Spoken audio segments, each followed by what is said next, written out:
स्वागत है आप सभी का। आपके साथ मैं हूं स्वप्निल। बड़ी खबरों में बात होगी 28,000 कोविड सहायकों के गुहार की, जिनकी बात दरअसल इसलिए निकली है क्योंकि हेल्थ मिनिस्टर एक्शन में है।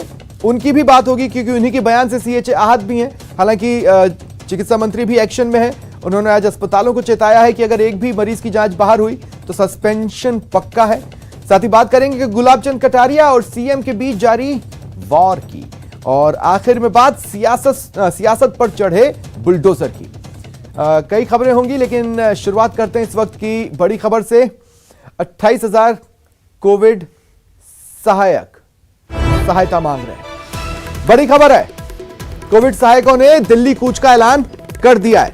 उनका एक प्रतिनिधि मंडल आज रात ही दिल्ली के लिए रवाना हो जाएगा और कांग्रेस हाईकमान यानी सोनिया गांधी के घर के बाहर धरना देगा, बैठेगा, कोशिश करेगा कि सोनिया गांधी का अटेंशन ले सके और उन्हें यह बता सकें कि हमारे साथ प्रदेश में क्या हुआ है। आज रात ही कोविड सहायक दिल्ली रवाना होंगे और जो बाकी के कोविड सहायक हैं वो बदस्तूर अपनी जगह पर धरना प्रदर्शन जारी रखेंगे। चिकित्सा मंत्री के बयान के बाद सीएचए ने यह ऐलान कर दिया है कि अब दिल्ली जाकर कांग्रेस हाईकमान का दरवाजा खटखटाएंगे। सीएचए ने कहा आज रात सभी जिलों से जो हमारे साथी हैं वो दिल्ली के लिए निकलेंगे। सोनिया गांधी के घर के बाहर तख्तियां लेकर बैठेंगे, बैनर लेकर बैठेंगे और कोशिश करेंगे कि जो हाईकमान है कांग्रेस का, उनकी निगाह इनकी ओर जाए, उनकी निगाह इनके इश्यूज पर पड़े और कुछ सॉल्यूशन निकले। हमें कांग्रेस आला कमान से पूरी उम्मीद है, ये सीएचए कह रहे हैं। दिल्ली के धरने में महिलाएं और बच्चे भी शामिल होंगे। कल सुबह 9 बजे आप हमें दिल्ली में देखेंगे, ये सीएचए ने साफ साफ कह दिया है। प्लान बनाया क्योंकि कितने लोग यहाँ से जाएंगे, क्योंकि बड़ी संख्या में महिलाएं भी आपके साथ यहाँ पर मौजूद है धरने में। क्या कोई प्लानिंग तैयार की है, कब निकलने का प्लान है, कितने लोग इकट्ठे होंगे? हमारी जो बी टीम है वो कुछ टीमों में आवंटित कर दी गई है। कुछ टीमें जो हमारी हैं वो इसी संख्या बल जो यहाँ पे है वो तो संख्या बल यहाँ बैठा रहेगा, लेकिन जो हमारा संख्या बल घर पे बैठा है उस संख्या बल के साथ दिल्ली की ओर कूच करेंगे। संख्या हमारी 200 भी हो सकती है, 400 भी हो सकती है, 500 भी हो सकती है, क्योंकि जो साथी हमारे घरों पे बैठे हैं वो हर जिले से 50, 100, 10, 20 हर जिले से साथी निकलेंगे और दिल्ली की ओर कूच करेंगे। क्या आज कोई निकलने का प्लान है या फिर आगे रुक के निकलने का प्लान? आज रात का ही प्लान है। कल सुबह 9 बजे हमारा जो टीम है, हमारी जो कमेटी है, उसके कुछ सदस्यों के साथ आपको सीएचए दिल्ली की सड़कों पर मिलेंगे, ये हमारा वादा है। 21 दिन के धरने के बाद चिकित्सा मंत्री का बयान कोविड सहायकों का हौसला तोड़ने वाला है। कोविड काल में जान की परवाह न कर लोगों की मदद करने वाले कोविड स्वास्थ्य सहायक एक झटके में नौकरी खत्म होने के बाद भविष्य को लेकर परेशान है। देखिए 28,000 बेसहारों की इंसाफ की जंग।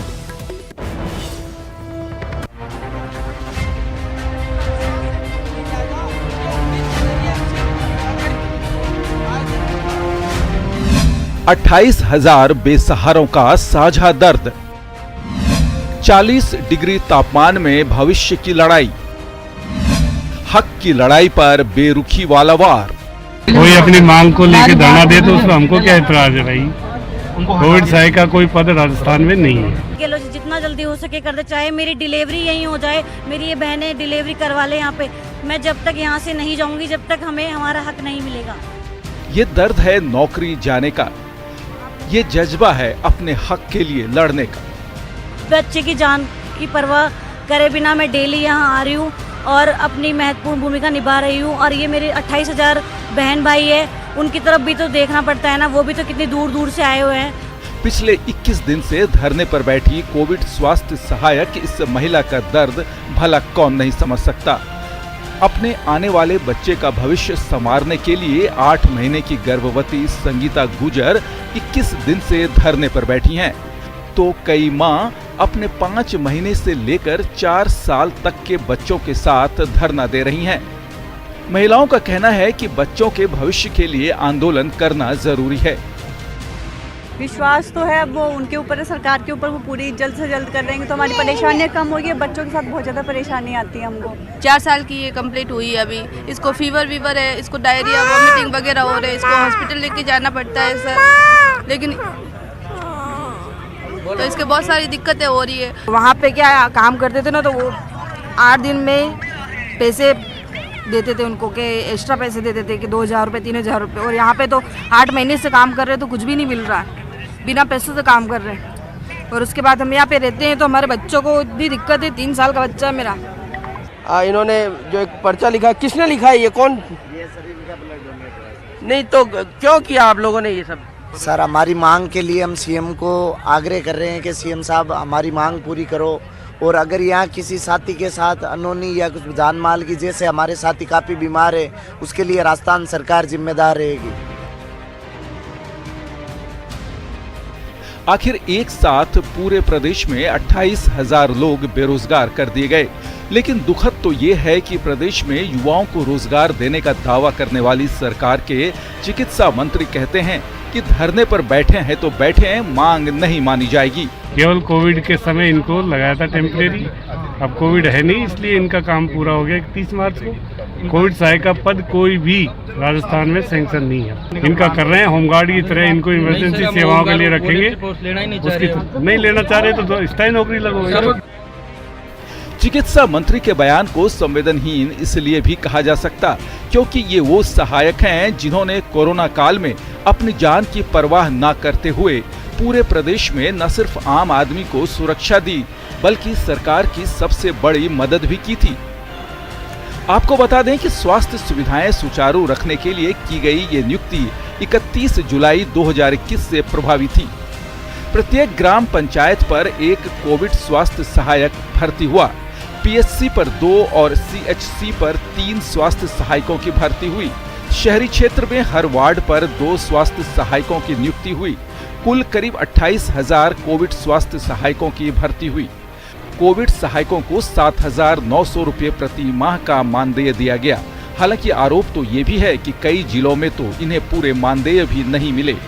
बकाया मानदेय के भुगतान की मांग के साथ ही धरने पर बैठे 28,000 कोविड सहायक अपनी सेवा को अस्थायी कैडर में शामिल करने की मांग कर रहे हैं। एक झटके में 28,000 लोग बेरोजगार हुए और फिर शुरू हुई इंसाफ की लड़ाई। गर्मी के टॉर्चर से जूझती हुई महिलाएं अपने बच्चों के साथ धरने पर जुटी हैं, तो पुरुष अपने परिवार की चिंता लिए सरकार से गुहार लगा रहा है। जयपुर में 21 दिन की गुहार के बाद आगे क्या, इस पर सभी की निगाहें हैं क्योंकि ये 28,000 परिवार का मामला है। सौरभ गृहस्थी, न्यूज 18 नेटवर्क, जयपुर। और धरना स्थल से सौरभ गृहस्थी हमारे सहयोगी इस वक्त मेरे साथ जुड़ रहे हैं। सौरभ, देर शाम का वक्त है, रात लगभग शुरू हो चुकी है और ऐसे में सीएचए अपने हाथों में रोशनी लेकर उस रास्ते को खोजने की कोशिश कर रहे हैं जो उन्हें उनके मंजिल तक ले जा सके। देखिए आपके पीछे जो तस्वीरें हैं, हमारे दर्शकों को भी दिखाएं। जी बिल्कुल देखिए तस्वीर, देखिए इस वक्त की किस प्रकार की तस्वीर है। यहाँ पर तमाम जो कोविड स्वास्थ्य सहायक है उनका उत्साह जो है वो देखते ही बन रहा है कि किस 20 दिन के बाद भी इनका उम्मीद जो है वो बरकरार है कि सरकार उन्हें जो है वो नौकरी पर वापस जो है वो रख लेगी। और यही कारण है कि इस वक्त देखिए बड़ी संख्या में जो तमाम कोविड स्वास्थ्य सहायक है वो नारेबाजी करते हुए भी इस रोशनी में जो है वो अपनी एक उम्मीद को अभी भी जलाए हुए हैं कि उनकी उम्मीद जो है वो पूरी होगी। और जबरदस्त नारेबाजी का जो दौर है वो लगातार देखने को मिल रहा है। पिछले 20 दिनों से लगातार ये तमाम कोविड स्वास्थ्य सहायक जो है वो अपनी मांगों को लेकर इसी प्रकार आंदोलित हैं और उनसे बात करने की कोशिश करेंगे। यहाँ पर कुछ कोविड स्वास्थ्य सहायक है, उनसे बात कर लेते हैं। आज मंत्री जी का बयान आया, कितना अफसोस है आप लोगों को? मंत्री जी का बयान सुन के हम इतने आक्रोश हुए, ना कि हताश हुए। हम कभी हताश नहीं होंगे, ये हमारा अधिकार है कि हम हमारी हक की लड़ाई लड़ सकते हैं। तो हम मंत्री जी को कहना चाहते हैं, प्रसादी लाल जी से, कि अगर हमको दिल्ली के कूच के लिए भाइयों के साथ जाना पड़े तो हम पहले भी वहाँ दिल्ली में कूच करेंगी और वहाँ जाके सोनिया गांधी जी ने वहाँ जाके उनको बताएंगे और हम हमारी हक की लड़ाई लड़ेंगे और हम हमारा हक लेके ही जाएंगे, चाहे कुछ भी हो जाए, हम हमारा हक लेके जाएंगे। हक लेकर जाएंगे, ये बात कहना है। कुछ और यहाँ पर उनसे बात करने की कोशिश करेंगे।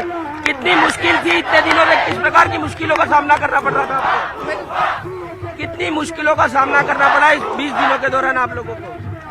हमको बहुत मुश्किलों का सामना करना पड़ा है। खाने पीने की व्यवस्था, इतनी तड़पती धूप के अंदर हमारी जो बहनें बैठी है, छोटे छोटे बच्चों को लेके बैठी हैं, और ऐसी बहनें हैं हमारे बीच जो प्रेग्नेंट भी है वो भी हमारे साथ बैठी हैं।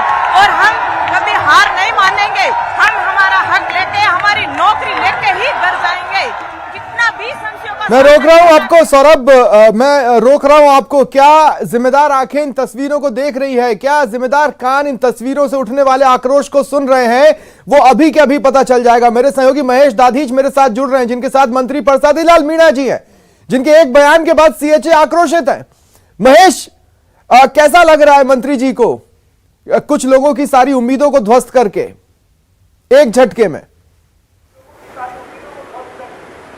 देखिए, बिल्कुल इस समय स्वप्निल मेरे साथ में चिकित्सा मंत्री प्रसादी लाल मीणा जी मौजूद हैं। मैं बात करने की उनसे कोशिश करूंगा। सर, जिस तरह से सीएचए जो कोविड हेल्थ असिस्टेंट हैं वो सारे अभी लगातार लंबे अरसे से जो है यहाँ धरना प्रदर्शन कर रहे हैं, अनशन कर रहे हैं, और अब आज आपने ये कहा है कि जो उनकी मांग है वो पूरी नहीं हो सकती है, लेकिन उसे लेकर के उनमें नाराज़गी है, कह रहे हैं कि हम दिल्ली जाएंगे। किस तरह से देखते हैं, सरकार अपने लेवल पर क्या कर सकती है? कोविड में इनको इसी शर्त पर लगाया था, कोविड समाप्त होने तक। ये इनके लिखित समझौते, इनकी शर्त पे इसी पे लगाया था, कोविड समाप्त होगा सेवाएं समाप्त। और हेल्थ विभाग में हमने पूरा दिखवा लिया, कहीं कोई सीएचए का पद नहीं है, और ना इनको स्वास्थ्य विभाग से कोई वेतन वगैरह दिया है। इनका वेतन ग्राम पंचायत, नगर परिषदों, नगर पालिकाओं ने दिया है। इनका कोई बजट नहीं, कोई पद नहीं। अभी कोविड में तो इमरजेंसी सेवाएं लेने के लिए इनको लगाया गया था, और अभी माननीय मुख्यमंत्री जी ने बजट में इनका एक कैडर बनाने का ऐलान किया, और मुख्यमंत्री जी फैसला करेंगे। बाकी हेल्थ में इनका कोई पद नहीं है। ये हेल्थ में पद नहीं सर, लेकिन ये भी कहाँ कह रहे हैं कि परमानेंट कर दीजिए, एक बार की कह रहे हैं कि एक्सटेंड कर दीजिए आप थोड़ा सा समय में, क्योंकि कोविड की अब एक नई लहर और आ गई है। माननीय मुख्यमंत्री जी ने बजट में कहा है, होमगार्ड की तरह इनका कैडर बनाएंगे, जहाँ इनकी आवश्यकता होगी वहाँ सेवा लेते रहेंगे। कोई इनका सिलेक्शन नहीं हुआ, कोई इनका इंटरव्यू नहीं हुआ, कोई इनका मेरिट नहीं बना, ना कोई इनका कोई रिजर्वेशन का ध्यान रखा। जो भी आया उनको सबको, कोविड जैसी इमरजेंसी थी देश में, जहाँ सब लोगों को जो भी आया उनको लगाया, और केवल कोविड तक लगाया, इसके आगे नहीं लगाया, सेवाएं समाप्त कर दी। हेल्थ में कोई इनका पद नहीं है। मुख्यमंत्री जी ने जो बजट भाषण में किया इनका ऐलान कि इनका एक कैडर बनाएंगे, कैडर में से जो भी आवश्यकता होगी, जब भी आवश्यकता होगी सरकार को, तो इनकी सेवाएं लेते रहेंगे। कह रहे हैं कि संविदा के भीतर हमें अगर ले लिया जाएगा तो आगे चल करके हमें उसका बेनिफिट मिल पाएगा। संविदा पे लेने का सवाल ही नहीं उठता है। संविदा उन्हीं को लिया जाता है, जैसे कोई पद होता है, हमारे फार्मासिस्ट का है, टेक्नीशियन का है, एएनएम का है, जीएनएम का है, वो पद हमारे हैं, उन्हीं में लिया जाता है संविदा पर भी, फिर उन्हीं को परमानेंट। इनका कोई पद ही नहीं है हमारे यहाँ, हेल्थ में कोई पद ही ना हेल्थ से पद नहीं था सर, लेकिन जिस तरह से ना हेल्थ से इनको कोई वेतन दिया है। महामारी का खतरा सर अभी टला नहीं है। सरकार एक बार फिर से दिल्ली में जिस तरह से कैडर बना रहे हैं, इसलिए कैडर बना रहे हैं। होमगार्ड की जब भी आवश्यकता होगी तो उनकी सेवाएं लेते हैं, उसी तरह होमगार्ड की तरह इनका कैडर बना रहे हैं। जब भी आवश्यकता होगी, मान लो दोबारा कोविड आता है, आवश्यकता होगी तो इन्वेस्ट लेंगे। नहीं तो अभी आपको नहीं लग रहा कि मौजूदा स्थिति जो है जिस तरह से दिल्ली के अंदर अभी नहीं, पर महेश मैं एक सवाल लेना चाहता हूं। जब इनको हायर किया गया, इनके कॉन्ट्रैक्ट की जब बात हो रही है, कॉन्ट्रैक्ट में ये कहा गया कि आप इस नौकरी के साथ बाहर कहीं नौकरी नहीं कर सकते, आपने ये कहा कि आप इस नौकरी के साथ हायर एजुकेशन नहीं ले सकते, तो इस तरह का वन साइडेड कॉन्ट्रैक्ट बनाना इनकी तरफ अगर इशारा नहीं था तो क्या था? तो हम उसकी सेवा लेते हैं, चुनाव में होती है और इमरजेंसी में होती है, कहीं भी आवश्यकता लेते हैं। उसी तरह इनका कैडर जो बजट में मुख्यमंत्री जी ने किया है, बाकी अंतिम निर्णय मुख्यमंत्री जी करेंगे। सर एक बात, जिस तरह से पहले कंप्यूटर शिक्षक भर्ती के अभ्यर्थी रहे हों या अलग अलग भर्ती के अभ्यर्थी जो यूपी में गए थे, प्रियंका गांधी से शिकायत कराए थे, उसके बाद में उनके मामलों पे जो है राहत मिली, आज दिल्ली पहुंच रहे हैं। उनकी आज कायदे में विज्ञप्ति जारी की गई थी, भर्ती की विज्ञप्ति जारी करके उनके फॉर्म लिए गए थे, उनकी स्क्रूटनी हुई थी, उनका पोस्ट था, उनका पद था, इसलिए उनको लिया गया है। ये पद ही नहीं है। आज जब जैसे वो दिल्ली जाएंगे तो दिल्ली जब जाएंगे और वहाँ पे जब जहाँ पर आला नेताओं से शिकायत करेंगे तो ऐसे में उसके बाद में अगर मैं चाहता हूँ महेश आप मेरे साथ रहें। सौरभ आपके साथ जो सीएचए मौजूद हैं, अगर वो चिकित्सा मंत्री प्रसादी लाल मीणा से डायरेक्ट कुछ पूछना चाहते हैं या बोलना चाहते हैं तो हमारे सहयोगी उनकी बात उन तक पहुंचाएंगे, आप बात कर सकते हैं। क्योंकि देखिए प्रसादी लाल मीणा कह रहे हैं कोई पद नहीं है, इस तरह का कोई पद नहीं है, इस डिपार्टमेंट में ये पद है ही नहीं। जी बिल्कुल, देखिए मैं इनके जो नेता हैं उनसे ही बात कर लेते हैं। प्रसादी लाल मीणा जी कह रहे हैं कि सीएचए नाम का तो कोई पद ही नहीं है, तो फिर ये क्यों जिद कर रहे हैं कि इन्हें जो है नौकरी पर ले लिया जाए? मैं प्रसादी लाल जी को बता देना चाहता हूं, जिस टाइम में हमारी भर्ती हुई थी उस टाइम में आपने नर्सिंग कर्मी लिए थे। अगर आपको सीएचए नाम का कोई सहायक चाहिए था तो आप 10वीं फेल ले लेते। आपने तब हमारी योग्यता अनुसार हमें क्यों लिया? तब आपने बोला जीएनएम, बीएससी एएनएम, एमएससी ये लेंगे। अगर आपको बिना पद के कोई चाहिए था तो आप 10वीं फेल, 8वीं फेल किसी को भी रख लेते। आपने रखे थे नर्सिंग कर्मी। हमारे पास अभी भी आपने जो भर्ती निकाली थी उसकी कटिंग है, मैं चिकित्सा मंत्री जी को भेज सकता हूं। उसके अंदर साफ तौर पे लिखा गया था कि राजस्थान के अंदर 25,000 चिकित्सा नर्सिंग कर्मी रखे जाएंगे। आपने नर्सिंग कर्मी रखे थे। नर्सिंग कर्मी हमारा पद है, हम कोई नाजायज नहीं मांग रहे। हम हमारी योग्यता अनुसार, जिस योग्यता अनुसार आपने हमारे से काम करवाया है, जिस योग्यता अनुसार आपने भर्ती की थी, उसी योग्यता अनुसार आप हमें हमारा पदनाम नर्सिंग कर्मी, नर्सिंग संवर्ग के अंदर शामिल करके हमें संविदा कैडर के अंदर शामिल करने का काम करें। आप बिना मतलब की बातों से लोगों को गुमराह करने का काम ना करें। अगर आपने जब योग्यता देखनी नहीं, योग्यता के साथ में आपने जब नर्सिंग कर्मचारियों को कोविड, ठीक है सौरभ, रिएक्शन ले रहे हैं हमने अभी नर्सिंग का जगह निकाला है, उसमें अप्लाई करें, काबिल होंगे तो आ जाएंगे। कौन मना करता है उसके लिए? नर्सिंग का भी 12 पोस्ट आरपीएससी को भेजा, उसमें दे, परीक्षा दे, भरोसे आपने काबिल लोग आ जाएंगे। जो इनमें से तो आएंगे, बाहर से थोड़ी आएंगे। फार्मासिस्ट का निकाला है, टेक्नीशियन का निकाला, सिलेक्शन किया ना, उसमें दे। आखिर कुछ रूल कानून भी तो बना हुआ है प्रदेश में, देश में। वैसे ही ले ले भर्ती, किसी का राज है वैसे ही ले लो किसी को। नर्सिंग भी तो बैठा है, रिक्त नहीं है, रिक्त चल रहे हैं, सबको भरेंगे, यूटीबी में भरेंगे, परमानेंट भरेंगे सबको, इन्हीं में से तो आएंगे। पर ये थोड़ी हमको ही परमानेंट कर दो, जो भी काबिल होगा वो आएगा। कोई प्रावधान ऐसा हो सकता है जिसमें अंक दिए जाकर के फिर? नहीं, कोई अंक नहीं इनका। अंक 1, 10, 20, 30 में अगर ये आएंगे तो देंगे अंक, उस फार्मूले में आगे। जो क्या कह रहे हैं सौरभ आप? नहीं, विचार करेंगे, पर नर्सिंग भर्ती कर रहे हैं, यूटीबी में कर रहे हैं, आपकी संविदा पे कर रहे हैं, आपकी ये जो तमाम जो कोविड स्वास्थ्य सहायक है ये कह रहे हैं कि हमें रेगुलर नहीं लगना, हमें सिर्फ संविदा पर ही लगा दीजिए। जब भर्ती निकलेगी और सरकार जब प्रक्रिया जब शुरू करेगी तब ये उसमें शामिल हो जाएंगे। लेकिन फिलहाल जो सेवा समाप्त की है तो इन्हें कम से कम संविदा पे फिलहाल तो रख लिया जाए। महेश, देखिए स्वप्निल, जिस तरह से मैं अभी मंत्री जी से बात ही कर रहा हूं और ये सवाल भी मैंने पूछा, सर संविदा पर लगाने की बात मैं दोबारा यहाँ दोहरा रहा हूँ क्योंकि सीएचए ने सवाल किया है कि हमें जब तक संविदा पर। सीएचओ के सवाल का मेरे पास कोई जवाब नहीं है। देखिए क्योंकि वो जुड़े हुए हैं लाइन नियम का, नहीं नियम जो भी नियम कानून और जिसमें सरकार अपनी संवेदनशीलता क्या दिखा सकती है। दे चुका, सीएचओ के सवाल का कोई जवाब नहीं सर। इसमें संवेदनशीलता के आधार पर संवेदनशीलता क्या निर्णय ले? मुख्यमंत्री जी ने बजट में जो ऐलान किया वो करेंगे, मतलब बाहर जाके कुछ नहीं करेंगे। संविदा के आधार पर जो भी मुख्यमंत्री ने बजट में ऐलान किया वही करेंगे। नहीं, इसका मतलब साफ है, इसका मतलब साफ है महेश। देखिए, आसानी से समझा जा सकता है कि दरअसल कोई कम्युनिकेशन चैनल इस तरह का स्थापित ही नहीं हो पाया कि एक धड़े की बात दूसरा धड़ा सुनकर समझ सके और दूसरा धड़ा पहले धड़े की बात को सुन और समझ सके। ये एक भारी तौर पर मिसकम्युनिकेशन है और यही मिसकम्युनिकेशन एक इतनी बड़ी वजह है जिसकी वजह से सीएचए आज सीधे दिल्ली जा रहे हैं, सीधे दिल्ली में हाईकमान के पास जा रहे हैं, क्योंकि उनको ये हो चुका है कि भाई हमारी यहाँ पे सुनवाई नहीं हो सकती। अगर कोई ठोस आश्वासन या कोई ठोस आंसर मिल जाता तो वो शायद दिल्ली जाने का फैसला लेते भी नहीं। लेकिन अगर हम कड़ी दर कड़ी देखें तो इससे पहले कंप्यूटर से जुड़े बेरोजगार दिल्ली में चले गए, उससे पहले और बेरोजगार दिल्ली में चले गए, क्योंकि इन सबको ये महसूस हो रहा है कि प्रदेश में सुनवाई नहीं हो रही। इसलिए तो वो कांग्रेस हाईकमान की तरफ उम्मीद से देख रहे हैं। सौरभ,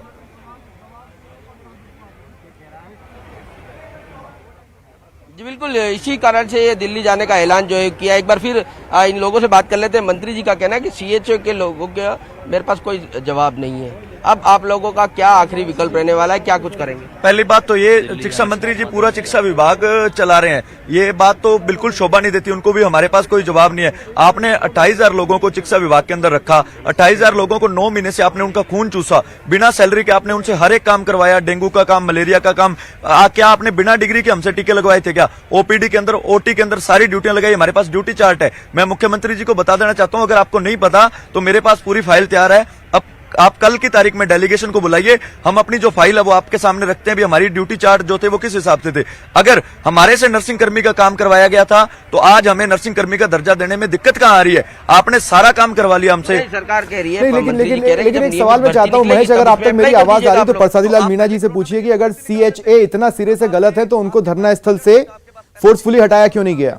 अगर आप सहानुभूतिपूर्वक सोचना भी नहीं चाहते हैं तो उन्हें वहां से हटाया क्यों नहीं जा रहा है? दूसरा, वहां पर हम देख रहे हैं कि छोटे छोटे से बच्चे हैं, प्रेग्नेंट औरतें हैं वहां पर, तो अगर आपको इन सब चीजों के बावजूद भी सहानुभूति नहीं है तो फिर उन्हें हटा क्यों नहीं रहे वहां से? हटा दीजिए, वो गलत बैठे हैं ना, हटा दीजिए, आपकी सरकार है, जो चाहे करे। देखिए सर, बात एक यहाँ पर ये की जा रही है कि क्या हम सरकार की तरफ से कोई सहानुभूतिपूर्वक विचार कर सकते हैं, या फिर क्योंकि धरने पर जो बैठे हुए हैं उसमें कई तरह के वर्ग हैं, महिलाएं भी है, प्रेग्नेंट लेडीज़ भी है उसमें, तो ऐसे में किस तरह से उनको समझाया जा सके? क्या धरने से उठाया जाएगा उनको कि उन्हें कन्विंस किया जा सके? कहीं कोई कम्युनिकेशन या बातचीत का गैप तो नहीं है कि जिसके आधार पे कि सरकार अपनी बात को उनको 28,000 लोगों को कन्विंस नहीं कर पा रही हो? सब पढ़े लिखे लोग हैं। बजट में मुख्यमंत्री जी ने ऐलान कर दिया और जो उनको ऐलान किया है वो उस पर विचार किया जा रहा है। मतलब एक बार मैं वो ऐलान भी जानना चाहता हूँ कि क्या वो ऐलान ये है कि होमगार्ड की तरह इनका कैडर बनाएंगे, जब भी आवश्यकता होगी सरकार को इनकी सेवाएं लेंगे। तो इनके मानदेय तो बहुत कम है सर, होमगार्ड का तो फिर भी मानदेय बढ़ाया गया जो भी है मानदेय बढ़ाना घटाना सीएम का काम है। सीएम साहब जो भी उचित समझेंगे वो करेंगे। ऐलान बजट में सीएम मुख्यमंत्री जी ने इनका ऐलान किया है, बजट में प्रावधान किया है। इनको धैर्य रखना चाहिए, मुख्यमंत्री जी क्या करेंगे, कैसे करेंगे। इनको धरना प्रदर्शन करने की बजाय मुख्यमंत्री जी से जाके मिलना चाहिए और उनकी जो बजट घोषणाएं हैं उनका जो एग्जीक्यूशन हो रहा है उसका इंतज़ार करना चाहिए। सर लेकिन आपकी कोई मुख्यमंत्री जी से बात हुई कि ये जो एक वर्ग इतना बड़ा और यहाँ राजधानी में डेरा जमाए हुए हैं, सीएम साहब से आपने कोई? सारे विधायकों को पता है कि मुख्यमंत्री जी ने क्या ऐलान किया है। बजट में बहुत सारी आपने कोई इस मसले पर बात? बजट में बहुत सारी घोषणाएं की है, उनका एग्जीक्यूशन एक दिन में थोड़ी होता है। सब घोषणाओं का धीरे धीरे वो खुद ही एग्जीक्यूशन कर क्या करेंगे, कैसे करेंगे, कैसे कैडर बनाएंगे, क्या होगा, ये मुख्यमंत्री जी के ऊपर डिपेंड करता है। लेकिन सर चिकित्सा विभाग की जिम्मेदारी आपके पास है। चिकित्सा विभाग के है ही नहीं है। चिकित्सा एवं स्वास्थ्य विभाग जो भी है, चिकित्सा विभाग के एम्प्लॉय है ही नहीं। एम्प्लॉय नहीं है सर आपने, लेकिन लिया तो है आपने। सरकार के हैं, चिकित्सा विभाग से इनका कोई संबंध नहीं है। पंचायतों से इनको वेतन दिया था, नगर पालिकाओं से दिया था। तो ये तो एक इमरजेंसी सेवाएं सरकार ने ली थी, तो उसका फैसला मुख्यमंत्री जी ही करेंगे। तो क्या ये हो सकता है कि बड़ा दिल रखकर प्रसादी लाल मीणा इनके एक प्रतिनिधि मंडल को सीएम से मिलवा दें? हो सकता है सीएम साहब समझा लें। एक बड़ा वर्ग है सर, आपको नहीं लगता कि 28,000 लोग हैं और ये कहीं ना कहीं अगर बेरोजगारों की संख्या तो और भी ज्यादा है, सबको रोजगार थोड़ी दिया जा सकता है। पर सरकार की जिम्मेदारी तो है। फिर भी मुख्यमंत्री जी ने बजट में इनका प्रोविजन किया है। तो आपको लगता है कि इनके साथ कोई अन्याय नहीं होगा? नहीं, निश्चित रूप से मुख्यमंत्री जी किसी के साथ अन्याय करते ही नहीं, भरोसा रखना चाहिए उनके ऊपर। तो मंत्री जी कह रहे हैं कि सौरभ प्रसादी लाल मीणा जी कह रहे हैं कि सीएम के पास जाइए, वो सुनेंगे, क्योंकि उनके पास शायद कुछ प्लान है इनको लेकर जो उन्होंने बजट में घोषणा की। उस लाइन ऑफ एक्शन से अगर ये संतुष्ट नहीं है तो भी ये सीएम के पास ही जाए और वहीं बोलें, इस पर रिएक्शन लें। जी बिल्कुल। देखिए मंत्री जी कह रहे हैं कि चूंकि सीएम साहब ने घोषणा की है, बजट में घोषणा की कि होमगार्ड की तरह कोई कैडर बना दिया जाएगा, तो आप लोग सीएम पे विश्वास रखिए, जो प्रक्रिया होगी उसके हिसाब से किया जाएगा। और आप मिले तो सीएम से मिले, आप लोग किससे मिले, क्या बातचीत हुई? आप लोग अभी किसी ऐसे व्यक्ति से मिलिए, आप मिले हैं क्या जो प्रोमिनेंट व्यक्ति हो, जिसके जरिए बिल्कुल आप जिस जगह बात पहुंचानी वहां पहुंच जाए? पहली बात तो ये है भी हमें होमगार्ड नहीं बनना साहब। हमने अपनी 5-5 साल में 7-7 लाख रुपए लगा के डिग्रियां होमगार्ड बनने के लिए नहीं की। होमगार्ड बनाना है तो आप लोगों को, दूसरों को बनाइए जो पढ़े लिखे नहीं है। हमने हमारी डिग्री की है, हम नर्सिंग कर्मी है। पहली बेइज्जती तो आज जो आपने सीएचए को गलत बोल के की है वो हमारी बेइज्जती नहीं, पूरे नर्सिंग संवर्ग की बेइज्जती है। और आप अब होमगार्ड बना रहे हो ना, ये भी पूरे नर्सिंग संवर्ग की बेइज्जती है। इसके विरुद्ध पूरा राजस्थान का जो नर्सिंग कर्मी है, पूरा नर्सिंग संवर्ग सीएम साहब के और शिक्षा मंत्री साहब के बंगले का घेराव करेगा। इस बात के लिए आप एक पढ़े लिखे शिक्षित व्यक्ति की बेइज्जती कर रहे हो, आप उसे होमगार्ड बना के। शर्म आनी चाहिए ऐसी बातें बोलते हुए। जिन्होंने कोरोना वॉरियर्स, जिनको कोरोना वॉरियर्स कहते हो, प्रदेश की जनता की जान बचाई हमने अपनी जान पर खेलकर। क्या इनाम दे रहे हो आप हमें? आप होमगार्ड बना के छोड़ना चाहते हो आप हमें? हमने अपनी डिग्री क्यों की, हमने अपने डिप्लोमे क्यों किए? अगर आपको इनके बारे में नॉलेज नहीं है तो आप प्रसादी लाल मीणा या सरकार ये नहीं कह रही है कि इनको होमगार्ड बनाया जाएगा। सरकार और प्रसादी लाल मीणा ये कह रहे हैं कि सीएम की घोषणा थी होमगार्ड जैसा एक कैडर बनाया जाएगा और चिकित्सा और स्वास्थ्य से जुड़ी इमरजेंसीज में उनका इस्तेमाल किया जाएगा।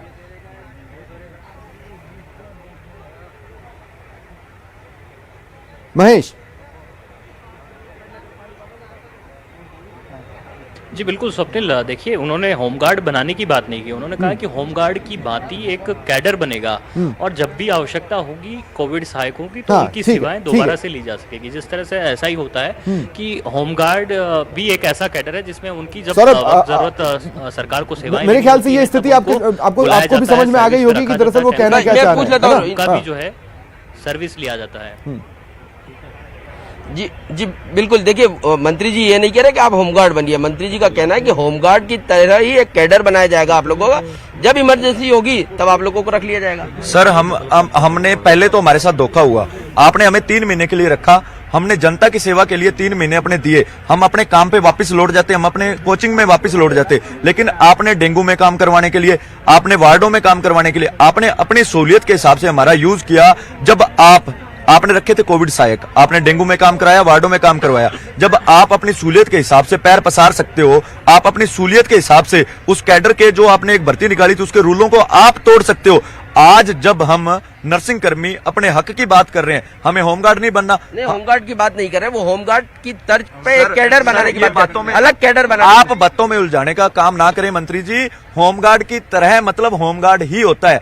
आप हमें नर्सिंग कर्मी हैं, आप हमें नर्सिंग कर्मियों का दर्जा दें और संविदा कैडर में शामिल करने में दिक्कत क्या आ रही है? काम तो होमगार्ड भी करेगा, काम नर्सिंग कर्मी भी करेगा, क्या दिक्कत है? हम नहीं बनना चाहते होमगार्ड, हम भी हम दरअसल ये अपना बात बेस्ट समझना देना चाहते हैं, हम हैं अपना कि बेस्ट अव्वल दें। तो अगर ये कहना कि ये ट्रेंड नहीं है तो ऐसे लोगों के हाथ में चिकित्सा व्यवस्था कोरोना के टाइम पर दी क्यों गई?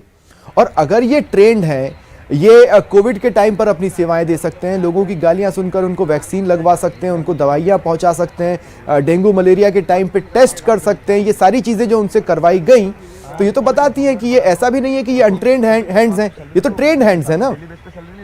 चाहे हमसे 2 दिन काम करवाओ चाहे 4 दिन कमाओ, हमारा जो मंथली बेस पे हमारी सैलरी आनी चाहिए, सही है ना? चाहे आप 4 दिन करवाओ चाहे 2 दिन करवाओ, हमारी सैलरी पर मंथ महेश। आनी चाहिए। 365 दिन हमारी अटेंडेंस लगनी चाहिए, आप काम मत करवाओ, सही है? महेश सुन पा रहे हैं? होमगार्ड की भी ट्रेनिंग होती है उनके काम के लिए। ये ट्रेंड है तो इनको ऐसा ही काम दिया जाएगा, जब भी आवश्यकता होगी तो लेंगे। और अभी मुख्यमंत्री ने जो बजट भाषण में जो कहा है 52 साल तक की उम्र की नौकरी दो, बाद कैडर बनाने का है, कोई होमगार्ड बनाने का नहीं इनको। तो वो कैडर बनाएंगे, उन पर भरोसा रखना चाहिए, इनको धरना प्रदर्शन इतना वेट करना चाहिए। ये वेट नहीं करके इन्होंने अपना नुकसान किया है, वेट करें, मुख्यमंत्री जी को इनको अच्छा निर्णय लेंगे। नहीं कहीं चले जाओ, उससे क्या नहीं, कहीं चले जाओ, फैसला मुख्यमंत्री जी को करना है। जो कैडर बनाने का उन्होंने कहा, अभी उल्लेख तो किया है इनका सारा वेतन बकाया दे दिया, पंचायतों ने इनको वेतन दिया, नगर पालिकाओं ने दिया है, सारा वेतन वहां से दिया है। स्थिति ये है महेश और सौरभ, मैं आप दोनों को ये बताना चाहता हूं कि मुख्यमंत्री का ध्यान विधानसभा सत्र के दौरान भी इस इशू की तरफ खींचा गया था। इसके अलावा लगभग हर जिले में सीएचए ने कलेक्टर को ज्ञापन सौंपकर अपनी मांगों से अवगत सीएम को ऑलरेडी करवाया हुआ है। अब चिकित्सा मंत्री प्रसादी लाल मीणा कह रहे हैं कि अंतिम फैसला सीएम को ही लेना है और वो समय के साथ उस फैसले को ले लेंगे। दूसरी तरफ सीएचए हैं, उनको ये लग रहा है कि उनकी प्रदेश में सुनवाई नहीं हो पा रही है और इसीलिए उनको यहां पर धरने पर बैठना पड़ा, क्योंकि ये इनकी एक दिन की जंग नहीं है, काफी दिनों से ये इस जंग को लड़ते आ रहे हैं। खासकर उस दिन से काउंट कीजिए जिस दिन इन्होंने कलेक्टर्स को ज्ञापन देना शुरू कर दिया था, तो वहां से एक लंबी जंग ये लड़ चुके हैं और इन्हें लग रहा है प्रदेश में इनकी सुनवाई नहीं हो रही है। ऐसे में अब ये अगला रास्ता जो अपना रहे हैं वो है दिल्ली कूच का, और दिल्ली में कांग्रेस हाईकमान के पास जाएंगे और इस पूरी स्थिति से उन्हें अवगत कराएंगे। देखना यह होगा कि दिल्ली में हाईकमान की ओर से क्या इन्हें मिलने का समय दिया जाता है या क्या हाईकमान की नजर इनके ऊपर पड़ती है, क्योंकि अभी हाल के दिनों में हम जानते हैं बहुत सारी राजनीतिक हलचलें हैं जिसमें कांग्रेस बिजी रहने वाली है। ऐसे में देखना होगा कि क्या कांग्रेस हाईकमान इनकी तरफ देखता है, इनकी बात पर सहानुभूति दिखाता है, जो कि कम से कम चिकित्सा मंत्री की ओर से तो नहीं दिखाई जा रही है। चलिए, बहुत बहुत शुक्रिया महेश और सौरभ आप दोनों का मेरे साथ जुड़ने के लिए और इस बातचीत के लिए। तो ये तस्वीरें देखिए आप, सीएचए साफ तौर पर उन्होंने कहा कि वो हताश नहीं हुए हैं प्रसादी लाल मीणा के बयान के बाद, बल्कि वो आक्रोश में आए हैं। और अब वो उस आक्रोश को अंजाम तक पहुंचाना चाहते हैं। इसलिए उन्होंने अपने आंदोलन की, अपनी मांगों को पूरा करवाने के लिए दूसरी रणनीति पर वर्क शुरू कर दिया है। देखिए, हाथों में मोबाइल की रोशनी दिखाते हुए वो उस राह को खोजने की कोशिश कर रहे हैं जो राह उनको उनकी मंजिल तक ले जाएगी। ये परमानेंट नौकरी की डिमांड नहीं कर रहे हैं। देखिए, ये बात भी मैं आपको स्पेसिफिकली बता दूं, जैसा कि हमारे सहयोगी सौरभ गृहस्थी वहां पर बात कर रहे थे सीएचए से, वो ये कह ही नहीं रहे कि आप हमें परमानेंट नौकरी दीजिए। वो सिर्फ ये चाहते हैं कि आप हमें संविदा पर रख लीजिए। वो ये चाहते हैं कि जब आपने हमसे इतना काम करवाया है, अपनी सहूलियत के हिसाब से एक्सटेंशन भी दिए हैं, तो ये होमगार्ड जैसा कि कैडर बना देने वाली बात ना करें, उसे शब्दों में, टेक्निकल टर्म्स में ना उलझाएं। बस कुछ ऐसा करें जिससे ये पता चले कि जब हमने आपकी मदद की और पूरे प्रदेश की मदद की, तो आप हमें बेसहारा इस तरह यूं सड़कों पर नहीं छोड़ सकते।